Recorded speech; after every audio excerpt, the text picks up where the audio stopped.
Let's take a look at how we can manage our Zoom cloud recordings through Canvas. I'll go ahead and open up my course, and on the left side I'll scroll down to Zoom, and I'm going to create a new meeting that will last for the duration of the semester. So I'll schedule a new meeting. I'm going to call this Zoom course. And let's go ahead and start this course at 7:30 p.m. And I want to set this to recur. I don't want to have to create this meeting every time I have a course. We'll say that it occurs weekly, every Tuesday and Thursday.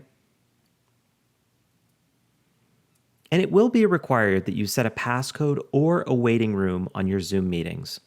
I do recommend the passcode because the passcode will allow your students to enter easily, whereas a waiting room, you do have to admit people entering your meeting room one by one. I like to enable join before host, and I do enable that just in case I'm a little late. I also like to mute participants upon entry. This is really helpful because that way, if a student does enter into the meeting and they don't have their mic muted, they don't accidentally interrupt. I also like to select record the meeting automatically. This is exceptionally helpful so I don't forget to hit that record button, which happens almost all the time. And to make things easier, as long as we leave it in the cloud as the way to record these meetings, it'll show up in Canvas for us automatically. Now, in order to add co-hosts or alternative hosts, there's another thing that we can do to add in those co-hosts. Unfortunately, we're not able to add them in through Canvas, and I'll show you how to do that in just a moment. Let's make sure that this worked. And now we see I have a meeting that recurs for the rest of the semester, and it also has the same meeting ID for every single meeting. Now I need to add in a co-host. So in order to do that, I'm going to open up another tab, and I'll go to utah.zoom.us. I'll choose to sign in. And because I've already signed in through Canvas, there's no sign-in needed. I'm going to go ahead and click on my course. I'll scroll down nearly to the bottom of this page, and I'll choose to edit this meeting. Now, because I need to add a co-host to every single meeting, I'm going to choose to edit all of the meetings.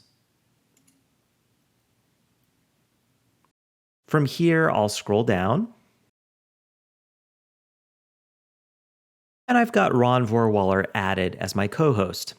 Realize that you do need this unid@utah.edu added. If you have a different type of account that's on a different Zoom account, i.e. it doesn't have this unid@utah.edu for the account, you won't be able to add them as a co-host. But Ron is within the same account, so I'll go ahead and choose to save. And now Ron is added to all of my meetings as a co-host in case I need him to manage parts of my meeting. And in fact, let's go ahead and do that. Let's choose to start. This opens up Zoom.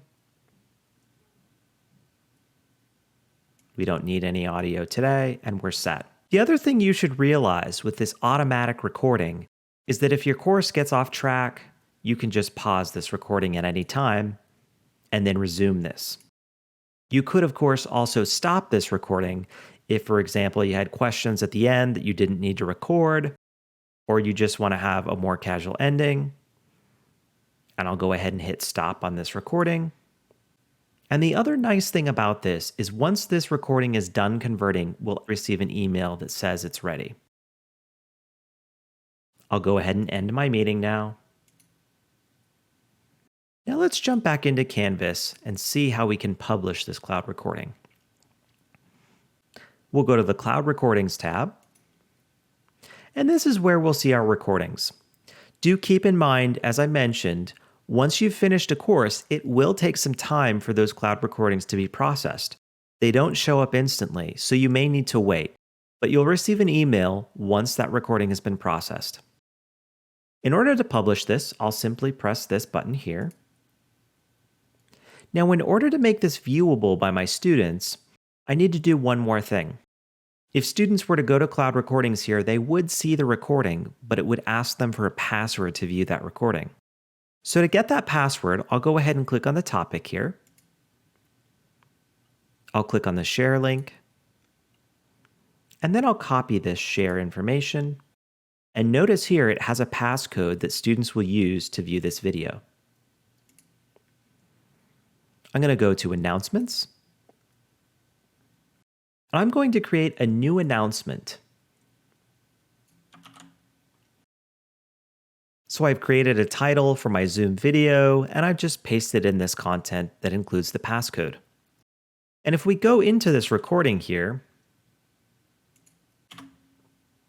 we'll see that we have this recording. Keep in mind as well that your students are able to download this content and view it later. We'll go back to my announcement, and we'll press Save. Now, recordings in Zoom are available for 30 days. But if you need that content after those 30 days, you can go into My Media in Canvas. My Media will include all of your cloud recordings from Zoom. Anything that you chose to record to the cloud will show up here. This is helpful if you need to publish this content to a module or you need to publish it across courses. And that's all there is to it. Let us know if you have any questions.